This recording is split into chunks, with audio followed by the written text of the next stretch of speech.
Hello అండి.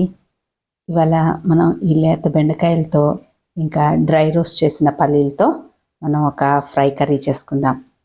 ఇది వేడివేడి అన్నంలో కలుపుకొని తినచ్చు, లేదు సాంబార్, రసం, మజ్జిగ చారులో చాలా బాగుంటుంది.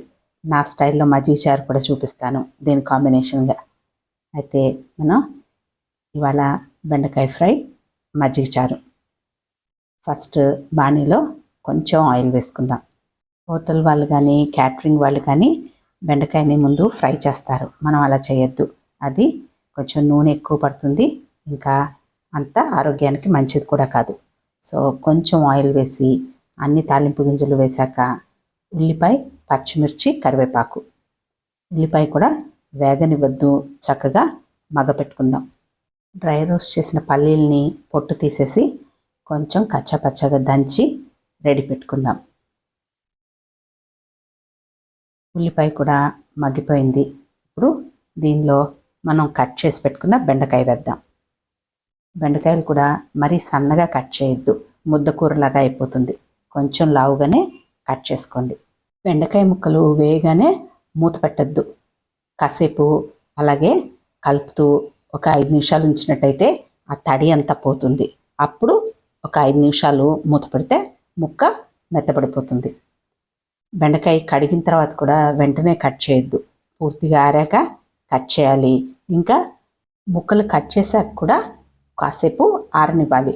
అప్పుడు తక్కువ నూనె వేసిన అది ముద్దవకుండా చక్కగా మనకి ఇలా ఫ్రై పొడి పొడిలాడుతూ వస్తుంది. ముద్దకూరలా కావాలనుకుంటే అది కూడా బాగానే ఉంటుంది, కానీ మనకి ఫ్రై కావాలనుకున్నాం కదా, అందుకని ఇలాగా పొడి పొడిలాడుతూ ఈ ప్రొసీజర్లో చేయండి. బెండకాయ పూర్తిగా మగ్గాక దానిలో కాస్త ఉప్పు, కారం, పసుపు. బెండకాయ చాలా న్యూట్రిషియస్ వెజిటేబుల్. చిన్నప్పుడు మనకి చెప్పేవాళ్ళు కదా, బెండకాయ ఎక్కువ తింటే మ్యాథ్స్ బాగా వస్తుంది అని.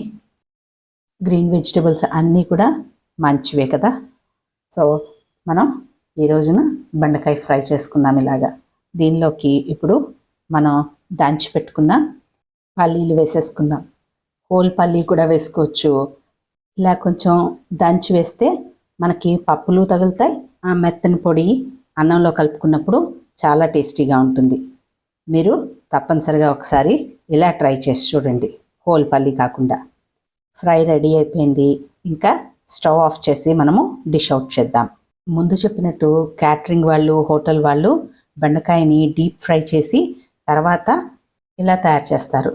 దానివలన బెండకాయ హార్డ్ అవుతుంది, ప్లస్ దానిలో ఉన్న న్యూట్రియంట్స్ అన్నీ కూడా వెళ్ళిపోతాయి. సో ముద్దగా అవ్వకుండా మీరు బెండకాయని ఆరపెట్టి ఇలా తక్కువ నూనెతో ఫ్రై చేసుకున్నట్టయితే ఇంట్లో అందరం ఇష్టంగా తినచ్చు. చెప్పాను కదా, దీనిలో కాంబినేషన్ మజ్జిగ చారు. పెరుగుని ఇలా చిక్కగా మజ్జిగ చేసుకుందాం. దానిలో సన్నగా పొడుగ్గా కోసిన పచ్చి ఉల్లిపాయ, అలాగే కొన్ని పచ్చిమిర్చి. దీన్ని ఇప్పుడు తాలింపు పెట్టుకుందాం. ఒక్క చిటికెడు మెంతులు, దానిలో ధనియాలు కొంచెం, ఆవాలు, జీలకర్ర, ఇంకా కొంచెం ఎండుమిర్చి. అది కొద్దిగా వేగాక దానిలో కొంచెం కరివేపాకు. ఇప్పుడు దీనిలో కొంచెం పసుపు, కారం కూడా వేయండి. కలరు చాలా బాగా వస్తుంది ఇలా ఆయిల్లో ఫ్రై చేసినట్టయితే. కొద్దిగా మాడితే మళ్ళీ వేరే టేస్ట్ వస్తుంది. సో మాడకుండా సిమ్లో పెట్టుకొని ఒక క్షణం పాటు వేయించుకుందాం. దీన్ని ఇప్పుడు మజ్జిగ చారులోకి వేసేసుకోండి. మజ్జిగ చారు రకరకాల పద్ధతుల్లో చేస్తారు కదా, మజ్జిగ పులుసు అంటూ.